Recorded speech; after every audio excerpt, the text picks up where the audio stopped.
Coming up next from the Grassy Knoll, a terrifying look into the Orwellian world of brainwashing, disinformation, and ultimately control over you. Another segment of the Grassy Knoll.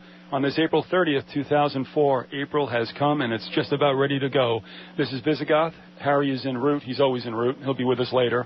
Our guest for our first hour is G. Edward Griffin, author of The Creature from Jekyll Island, a very revealing book about an aspect of life that touches every American who's ever drawn a paycheck. We'll join Mr. Griffin in a moment, but first we want to remind you, archive of all shows can be accessed at visigothsgrassyknoll.org. That's all of them. The most recent shows can also be accessed at radioforall.net, and that's using the numeral 4. We are streaming at kgrn.net. You click on Listen Live Worldwide 24/7. Also check out pascoradio.org for rebroadcasts of this and other Grassy Knoll shows and other alternative programming. You can instant message at this AOL address. That's AM 1350 WDCF. AM 1350 WDCF. And if you have a question or a comment for our guest, let's hear from you. And lastly, the views expressed on the Grassy Knoll are not necessarily those of the staff, management, or advertisers of WDCF, WZHR, and the Tan Talk Network. And now to our guest. G. Edward Griffin is a writer and documentary film producer with many successful titles to his credit. Among his best-known works, The Creature from Jekyll Island, World Without Cancer, The Capitalist Conspiracy, More Deadly Than War, and The Fearful Master. In preparation for writing his book on the Federal Reserve System, he enrolled in the College for Financial Planning in Denver, Colorado.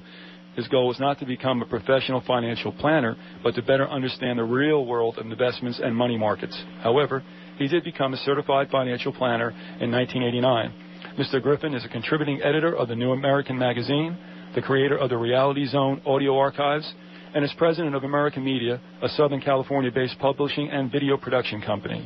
He has served on the board of directors of the National Health Federation, the International Association of Cancer Victims and Friends, and is the founder and president of the Cancer Cure Foundation. Welcome to the Grassy Knoll. Thanks so much for visiting with us, because I've been wanting to talk to you for a long, long time. Well, you're very welcome, and thanks for inviting me. All right. If we can address your book, The Creature from Jekyll Island. Now, that's a title that sounds like a horror story about some predatory beast that feeds on the population. Now, it's not really the kind of monster that people encounter in the horror genre, but would you agree that the Fed is a beast, is predatory, and it does feed on all of us? Well, of course, that's the theme of the whole book. I had a little fun with that title. I thought if somebody would see that book and didn't know what it was about, they'd think, oh, this is a sequel to Jurassic Park or something like that.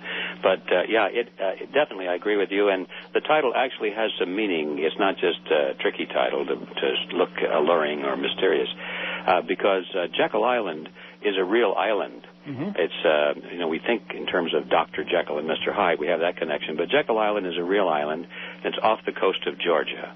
And it was on that island back in 1910 that the Federal Reserve System was actually created. And that's a curious fact in itself. When I discovered that, I thought, well, that's interesting. I always thought that the Federal Reserve was a government agency, which it turns out that it is not. But I thought it would certainly have been created in the halls of Congress somewhere back in Washington, D.C. So when I discovered that, no, it was actually put together in all of its essence on Jekyll Island, that aroused my curiosity. And it was one of the things that led me to want to do more research. I discovered that not only was it created on this island, but the island in those days was privately owned by a small group of billionaires from New York City. People like J.P. Morgan and William Rockefeller and their business friends and associates. It was a resort island, and it's where their families went to spend the cold winter months to get away from New York. And they had beautiful mansions there and a beautiful clubhouse. I thought, well, that's interesting, and it's getting better as I go along. And then I found out that not only was the meeting held there where the Federal Reserve System was created, but the meeting itself was conducted under conditions of extreme secrecy. I mean, these people went to a great extent to make sure that nobody knew that the meeting took place. And, in fact, for many years after that, the participants of the meeting denied that it even took place.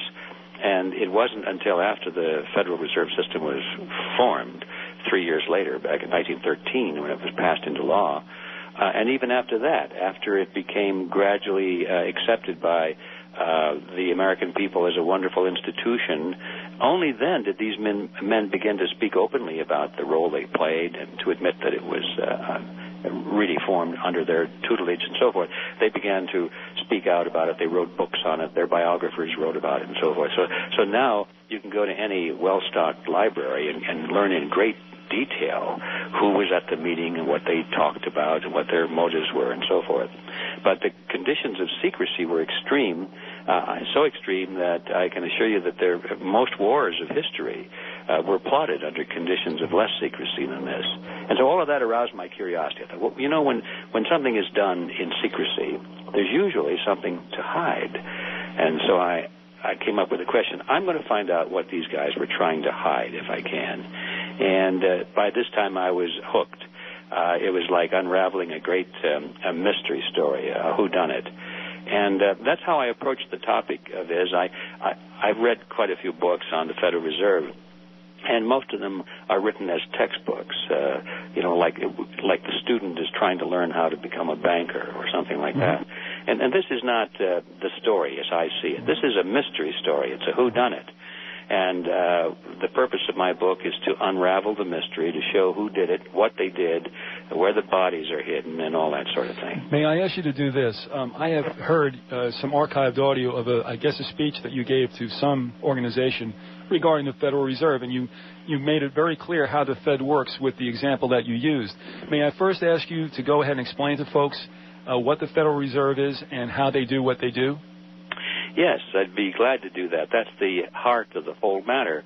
And in order to answer that, I need to dwell just a moment on that meeting one more time, because everything that we need to know about the Fed, including the question you just asked, is revealed at that meeting on Jekyll Island. The first question one has to ask is, why the secrecy? And the answer is astounding. You see, the whole purpose of the Federal Reserve Act, or one of the main purposes, I should say, as it was sold to the American people, was that it was supposedly to break the grip of the money trust. That was a phrase that was used in those days. It was almost like a slogan, political slogan, because the American people were greatly concerned over the concentration of financial power into the hands of a few extremely large Wall Street firms in New York. And they knew that the few companies and individuals dominating those companies were literally controlling the economy in America, and they were concerned about it. And so a lot of politicians were campaigning on the slogan of, we must break the grip of the money trust. And if you go back to the newspapers of the time, go back into the archives, you see editorials with this slogan in them over and over and over again, and cartoons and so forth.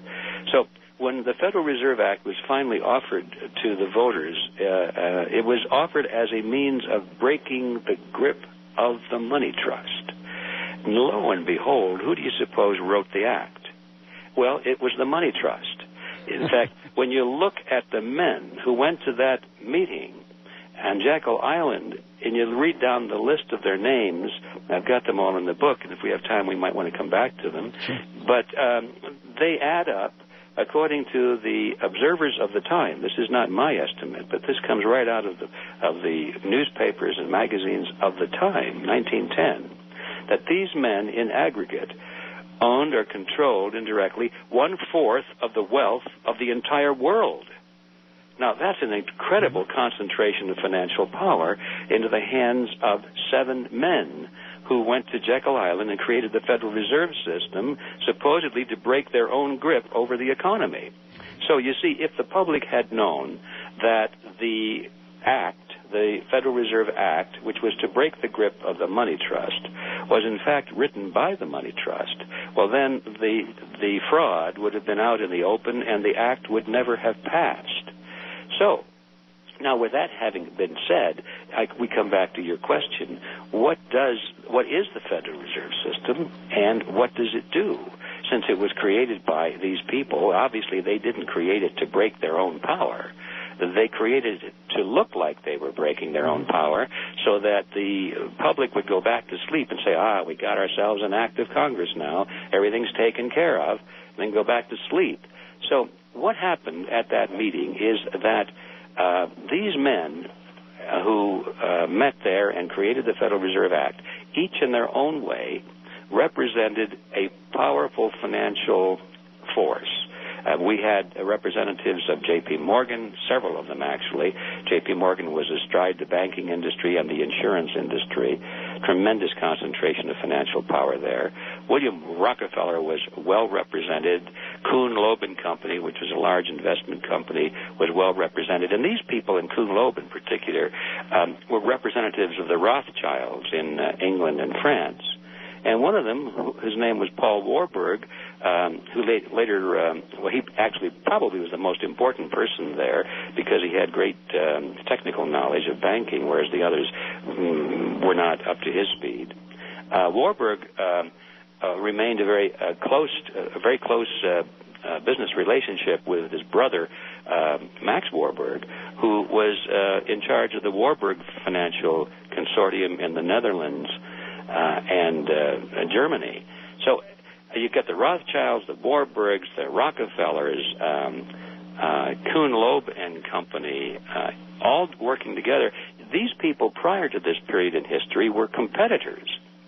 They had been competing with each other fiercely for domination in the economic markets in London and Paris and New York.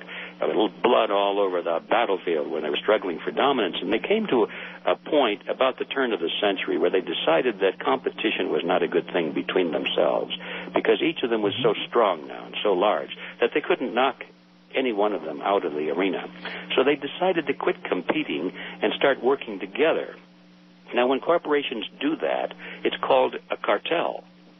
So lo and behold, once you understand this history, you see that what was created on Jekyll Island that we now call the Federal Reserve System is a cartel. It's a banking cartel, no different in essence from the banana cartel or the oil cartel or the sugar cartel. This one happens to be a banking cartel.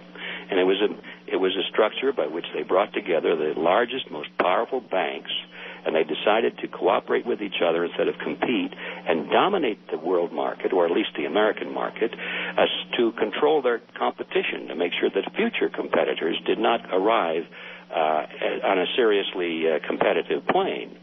So the first thing we learn from all this history is that the Federal Reserve System is not a government agency. It has some earmarks of a government agency. It's not even a private corporation, strictly speaking. It's a hybrid. It's a special creature that was created specifically for this purpose to be the operational structure for a banking cartel, which is dominated by the largest banks in the United States. So that's the first thing we need to understand. The Federal Reserve System is a cartel. Now, the next question is, what does it do and why? Well, if you were a cartel or you were the leader of a cartel, what would you do? You would do whatever was in the best interest of the members of the cartel, period. And that's what the Federal Reserve System does, whatever is in the best interest of the banks. Now, since the Federal Reserve System has the image of being a government agency, and people think that it's supposedly there to protect the economy and to protect the interests of the voters and the American people, blah, blah, blah, you don't want to destroy that image. So whenever your representative, such as Mr. Greenspan, testifies before a Congress or goes on a news interview program, and he's asked, well, Mr. Greenspan, why did you raise the interest rates, or why did you lower the interest rates, or whatever, the discount rate, or whatever you're doing? Why did you do that? It wouldn't go too well if he were to say, well, we got together and we decided that that was the best thing for the profit line on the banks, and we feel that we can squeeze a little extra out of the public and nobody will complain. That wouldn't go over too well. So he always has to answer in terms of, well, we're concerned about the economy. We're concerned about inflation. We're concerned about productivity. We're concerned about jobs. Whatever he has to say to make it sound like he's really concerned about the public, you and me. And the Bupus americanus out there listen to that, and they say, oh, isn't that wonderful? Isn't that wonderful? And they swallow that, hook, line, and sinker, because they don't know the history. They don't know the essence of this creature. All right, we're going to... Just because you may be paranoid, it doesn't mean they're not out to get you. The Grassy Knoll continues. Yes, Grassy Knoll, and with us today is G. Edward Griffin, author of, among many notable books, The Creature from Jekyll Island, and that's what we're talking about today. And Ed, before we go into how the Fed works, can you tell people about how they might be able to find out more about you and your books and also ordering information? Oh, great. Thank you. I'd like that very much. Well, the best and quickest way to find out about my background and other things that we have is to come to our website. It's an easy website to remember. It's called Reality Zone. So the URL is www.realityzone.com. So that'll get you right there, and you can find The Creature from Jekyll Island, along with other books and video programs and audio programs, all there. And my biographical sketches there, too, if anybody wants to go into all of that. Okay. Is there anything like a phone number that they might be able to use to order your books? Yes. There's an 800 number. Thanks for reminding me. My gals would shoot me if I didn't do that. Just call 800-595-6596. That's 800-595-6596. All right, now getting back to the Fed, can you pick up on how the Fed works? Yes, and before I jump there, if I may make one little postscript to my last statement about Mr. Greenspan and whoever happens to be a spokesman for the Federal Reserve System, always having to say that what they're doing is in the best interest of the people. Of course, it's for you and for me that they're doing all of this. I have to be totally fair and say that I'm sure that they do not want to kill the goose that lays the golden egg. They do want to do what is best for the American people and for the economy. But when that comes in conflict with the self-interest of the cartel, and it often does, you can be sure that the decision is made in favor of the cartel and not necessarily in the favor of what is best for the nation. So anyway, I wanted to clarify that because I'm sure that they don't want to see America destroyed or plunge into depression. But if they have to see America destroyed or plunged into the depression in order to preserve the banks, they will. Okay, how do they make money? What do they do? Well, they make money, and they don't make it like you and I. When we say we're making money, we mean we go out and we work for it, or we risk an investment for it. When the Fed makes money, they literally make it, create it out of nothing. So let me explain that. It's a fascinating mechanism. I call it, in my book, I call it the Mandrake mechanism. And that goes back to the 1940s when there was a comic book character called Mandrake the Magician. Yes, I remember it well. You remember him? Oh, yeah. Fascinating fellow, wasn't he? Had this huge cape. And he could wave that cape around, and things would materialize out of nothing. And, of course, when he waved it again, he could make them disappear. So he could go either way. And that kind of reminded me of what the Federal Reserve System does with money. They can wave their cape, and voila, here's a bunch of money. And they wave it again, and the money disappears into where we do not know. So I was curious, how do they do that? That's a good trick. So I got all their books out, and, I sort of boned up on it. And what I discovered at first was that it was extremely complex. And I thought, oh, my gosh, I'll never understand this, all of this terminology, and how do they do that? And finally, after staring at it for a long, long time, I realized, oh, I get it. This is really quite simple. It's a fraud. Once I understood it was a fraud, it became very, very simple. And my problem and the problem of many students on this topic is that they're trying to make sense out of it. They're trying to figure out, how does this balance out? How does it do what they say it does? But once you understand that it doesn't balance out and that it doesn't do what they say it does, then you can understand the mechanism pretty clear. Basically, here's how it works. Now, remember, the cartel, the Federal Reserve System cartel, is in partnership with the federal government. And they went into partnership with the government in order to use the police power of the state to enforce their cartel agreement. Cartels can form agreements if they wish, and they do it all the time, but they have no way to discipline their members into compliance with the agreement. If a member decides to break away, he just breaks away. And, of course, historically we know that sometimes they use dirty tricks. I mean, they'll threaten their members, and some of them may be suicided or things like that. But generally they have no way to enforce that the members of the cartel keep to their agreement, which is why traditionally they always like to get into partnership with the government. If they can get the government involved in some way, then their cartel agreement becomes law. And then if the members of the cartel break the agreement, they are breaking the law. And that means that the government can be relied to step in and use the police power of the state to enforce compliance. Well, that certainly was a classic example that was followed here in the United States when the Federal Reserve was created. The federal government became a partner so that they could compel all banks in America to agree to comply with the cartel agreement. Otherwise, the bankers would be put in prison. All right. Now we understand this relationship between the government and the banks, and so we realize that there are two players in the game. So when it comes to the creation of money, it starts with the government side, with the with the politicians, the political scientists. So we got two groups here: the political scientists and the banking scientists. So the politicians have an interesting habit. That is that they like to spend a lot of money, but they don't like to raise taxes to cover their expenditures. Spending a lot of money is popular. It gets them elected. But raising taxes is unpopular. It gets them unelected. So there's this drive on the part of a lot of politicians to spend more and tax less. And that, as you can imagine, leaves a huge gap. Where is this extra money going to come from that they're spending in order to buy votes? Well, just like you and I, if we spend more than we earn, we can do that for a while.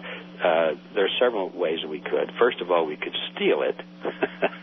And I think there's a lot of that going on in the government. But let's not dwell on that one. Let's take the other alternative, which is more obvious, less controversial, which is that we can borrow it. And, we can go borrow a lot of money and spend a lot more than we earn, but somewhere along the line, we're going to be expected to pay it back. Well, the government does that. The politicians do that all the time. They borrow money, they float these bonds or bills, and they promise to pay back what they borrowed in, whatever the term is. Could be 30 days or a couple of years, plus interest. And so now they're happy because they've got more money to spend than they're taking in taxes. But the trouble is those bonds or those IOUs come due pretty soon, and now the politicians have a dilemma. They have to pay it back. But lo and behold, they're still spending more than they take in taxes, and they have no intention of doing otherwise, so they don't have the money to pay it back, plus interest. So what do? They go out and borrow some more, only twice as much this time. They have to up the ante, in other words. It's kind of like a Ponzi scheme. They keep borrowing more and more and more so they can pay back the previous loans plus interest. And hence we have the phenomenon of the constantly rising national debt. Well, you can imagine that this cannot go on forever, but it can go on for a long, long time, and we'll see in a moment how they can perpetuate it for a much longer period than you and I might be able to do it, for example. But also when you're looking at this part of the formula, you realize that in spite of their ability to borrow money from individuals and corporations and institutions, all of whom are anxious to lend money to the government so that they can get that guaranteed interest, it's never enough. They always need more. And in order to get more, they would have to raise interest rates to make it attractive for people to lend it to them. They don't want to do that. So this is where the Federal Reserve System comes in.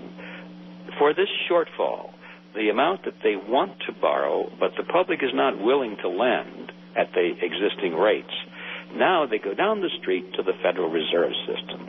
Now, this is all figurative, what I'm going to say now, but it sort of explains what happens.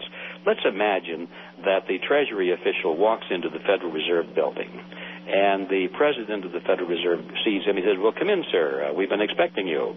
Because they come in there every day. They need more money. And so they go to the officer's office, and they sit down behind his desk. And the officer says, well, how much money do you need today? The Treasury official would say, another $1 billion would be fine. Thank you. And the Federal Reserve officer says, no problem. He opens up his desk drawer, pulls out this big black checkbook. Of course, it's all done electronically. I'm just using this as an example. Right. But he pulls out this big black checkbook, and he writes a check to the United States government for $1 billion and hands it to him. Now, voila, at the stroke of a pen, the federal government now has $1 billion, which it says it has borrowed from the Federal Reserve System.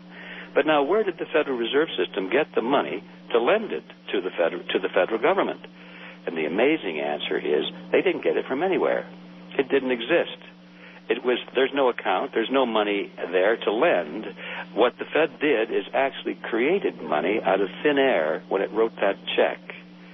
Now, when you and I, if we were to do something like that, we'd go to jail. But the Fed can do it because that's the law. That's what the federal government wants it to do, so that the Fed knows that it can go there at any time and get money literally manufactured for their purposes with no strings or questions asked. So all of this talk about the government saying, we're worried, we're running out of money, we're going to have to close down this bureau if we don't have time. It's a bunch of hogwash, because they can always go to the Federal Reserve and by agreement, cartel agreement with their partners in government, the Federal Reserve is bound to create money, whatever amount they need, and provide it to the government in the appearance of a loan. It's not a loan. Even though they collect interest on it, it's not a loan because they didn't loan anything. They created something for the federal government. They manufactured money for the federal government, and for that they receive a fee, a service fee, which they call interest. But it's not interest because it's not a loan. All right, so this is the first step, is to create money out of nothing and to give it to the federal government to spend. Now, the government, the politicians are very happy. They've got this extra money that they can now use to buy more votes or to send to foreign dictators or to conduct wars or whatever they need, and they're very happy. And so now let's follow the trail of the money, because this, as interesting as it is only the beginning. Let's say that they've created $1 billion. Well, let's take $1,000 of that billion that was created out of nothing for the use of the federal government and see what happens to it. The first $1,000 is paid to, let's say, our postal worker who delivers our mail.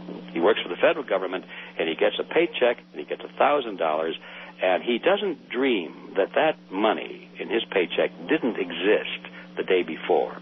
But he doesn't care. It's spendable now. It's a check. It's on a government check, and boy, any bank will deposit that. So he takes it down the street to his local commercial bank where he has his private checking account, and he deposits it there. Now, that money, that $1,000, is out of the federal government system, out of the Federal Reserve System, and into the private banking system. Now it's a commercial transaction, and the money winds up in the banks, in the commercial banks. If I were a banker where this fellow kept his account, I would be able to open the window and look out there at all the customers in the bank, and I would be able to say this. I'd say, attention, everybody, I have some good news. This gentleman here has just deposited $1,000 into our venerable bank. And that is good news because now we have money to loan. And I know some of you folks are out there interested in borrowing money. And, of course, the more money we have to loan, the lower are the interest rates. So isn't that good news? And everybody cheers. Oh, yes, this fellow deposited $1,000. That means lower interest rates. But some chap says, well, $1,000 doesn't sound like very much. I'm looking at an automobile that I'd like to buy, and I want to borrow $9,000. And I guess you guys don't have that much money, do you? Mm-hmm. I would say, oh, don't worry about that. I'll loan you $9,000. And he would say, but where did you get it?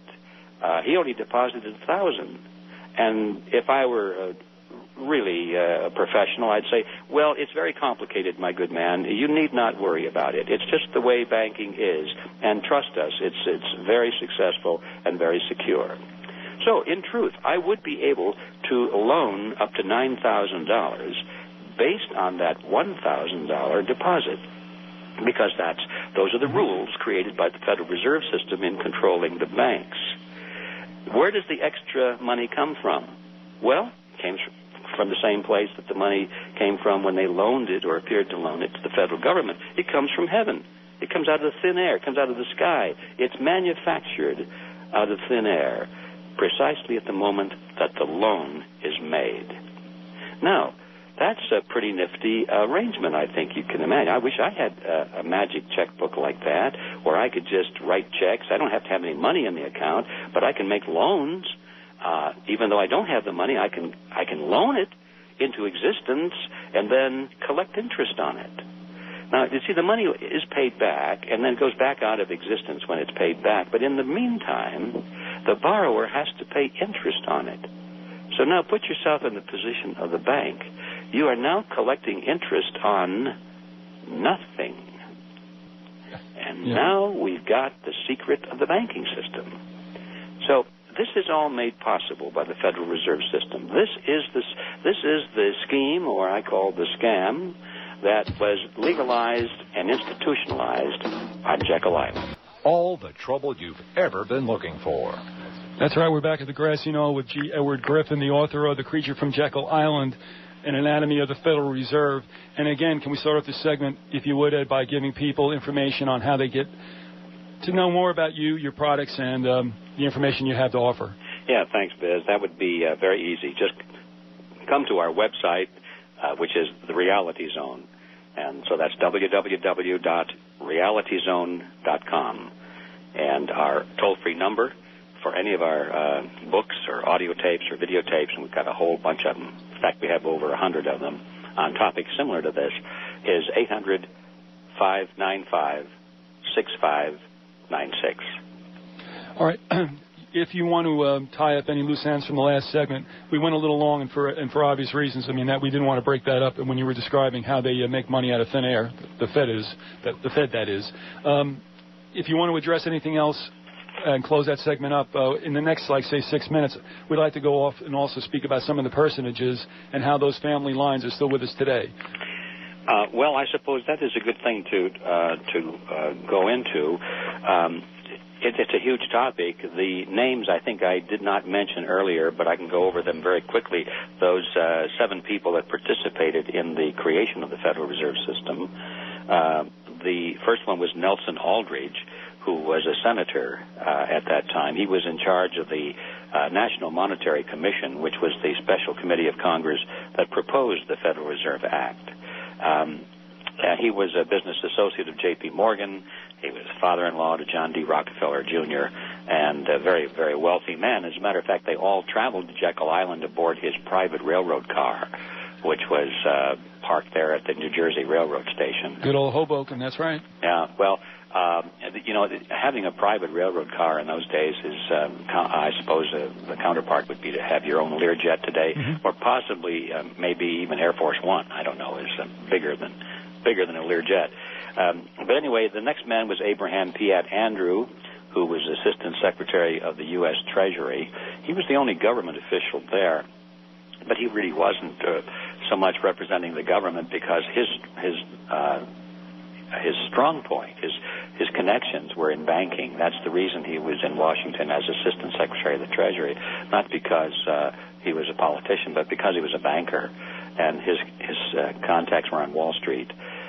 Frank Vanderlip was there. He was president of the National City Bank of New York, which was the most powerful of all the banks at that time, representing William Rockefeller and the international investment banking house of Kuhn, Loeb and Company. Henry Davison was there. He was the senior partner of the J.P. Morgan Company. Charles Norton was there. He was president of J.P. Morgan's First National Bank of New York, another one of the giants. Benjamin Strong was president. He was head of J.P. Morgan's Bankers Trust Company, and he later became the first acting head of the Federal Reserve System. And the seventh man I've already mentioned before, and that was Paul Warburg, who was a full partner of Kuhn Loeb and Company, and a representative of the Rothschild banking dynasty in England and France. So those are the people, and there are a lot of websites out there today which are concerned with the lineage, the connection between these people and the present day. And there's no question that in the formation of the Federal Reserve System, there were a lot of foreign interests. Some of the most powerful banking and financial interests in the world were in England and in Germany and France, and they were very influential in the United States. And so it's assumed that there is an unbroken lineage between 1910 or 1913 and the present time. And many people are saying on the internet that the Federal Reserve is owned and controlled by foreigners.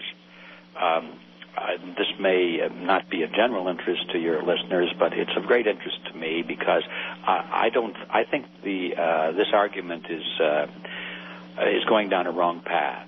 It could well be that some of these interests that control the Fed are still foreigners, but you must understand that the Fed is actually technically owned by the member banks. So that means ownership is with the large and control is with the largest New York banks. But who owns them? See, we don't know. Sure, there is a large block of public stock that you and I can go down and we can invest in Citicorp and these other corporations, but that doesn't give us control. There is a control of these banks. It represents a very small but powerful group of stockholders, and we don't really know who they are. But I think this is misleading because it doesn't make any difference who they are. It doesn't really make any difference if it's foreign or domestic. It doesn't make any difference whether their name is Rockefeller or Rothschild or Smith. It's not who owns the Federal Reserve System. It's what the Federal Reserve System does. And the implication from this concern that I've been describing is that if we could just find out who owns the Federal Reserve System, all these private bankers, and take it away from them and turn it over, get it away from these bad bankers and turn it over to these nice politicians, then everything would be fine. And this is not the solution. It's not who controls or who owns the Federal Reserve System. It's what it does. And I'm here to tell you that if the Federal Reserve System was totally a government agency, the same people would control it. It would still do the same thing, and our problem would not have changed one bit, except we would think that, well, now we've really solved the problem. Kind of like what they did to us in 1913 when they passed the Federal Reserve Act. They knew that a solution had to be offered, and so they offered their own solution, and nothing really changed. Justice and the American Way. The Grassy Knoll continues. And we're back with our guest, G. Edward Griffin, the book, The Creature from Jekyll Island. We're talking about the Federal Reserve, and we're talking about mind games as well because it's got a lot to do with image but no substance. Talking about the Federal Reserve Act, Ed? Yes. Isn't that unconstitutional? I believe it is, yes. It's pretty clear when you read the Constitution that Congress has no authority to issue money based on anything except bullion coin. And if Congress has no authority to issue money based on credit or debt, then they can't delegate that power to the Federal Reserve System or any other private agency. So it's unconstitutional at two levels. First of all, Congress doesn't have the power to do what the Federal Reserve System is doing, and therefore the second level is that they can't delegate that power, which the Constitution doesn't allow anyway. Even if they did have the original power, they wouldn't be authorized to delegate it. So there are two blocks there that I see. The Federal Reserve Act is totally unconstitutional. The Federal Reserve System is unconstitutional. The creation of fiat money, meaning money that's not backed by anything of substance, is unconstitutional. But it all happens anyway because the public is not aware of it. They don't demand these issues to be clarified. The judges are afraid of it. They know that if they touch this, it's like touching high voltage. the system is so dependent upon this fraud right now that I think everybody's afraid to even talk about it, much less change it. But if they don't change it, it's going to bring the nation down. And so to me, it's like a person who's become gradually addicted to some very powerful drug. It's dangerous to pull off of the drug because of the side effects, but it's fatal if he doesn't. So that's the dilemma we're in. It's not a pleasant picture, but it's a real picture, and I think we have to face facts and take a course of action. A course of action which, although extremely unpleasant and will have lots of repercussions, at least we can recover from it, and we'll be able to restore it to prosperity and sound money again. But by the way, my partner Harry Spencer has joined us, so if you hear another voice, that is he. But what I wanted to ask you also was that this Federal Reserve Act had to go hand in hand with the 16th Amendment and the creation of an income tax. Is that right? Yes, well, it did. I don't know whether you could say go hand in hand, but it came at the same time, and the same people promoted it. So I guess that's hand in hand. But, of course, it attacks the economy from a whole different side. It's kind of like a pincer's strategy. The people who drafted the Federal Reserve Act and who drafted the income tax, I believe were primarily motivated by profit. But that wasn't their only motivation. They also had ideological goals in mind. I think they wanted to gradually change the nature of the American system in the direction of what they called collectivism. And that means that they wanted to strengthen the central government. They wanted to give the politicians increasing control over the lives and activities of the citizens. And they saw the Federal Reserve Act and the Income Tax Act as important steps in that direction.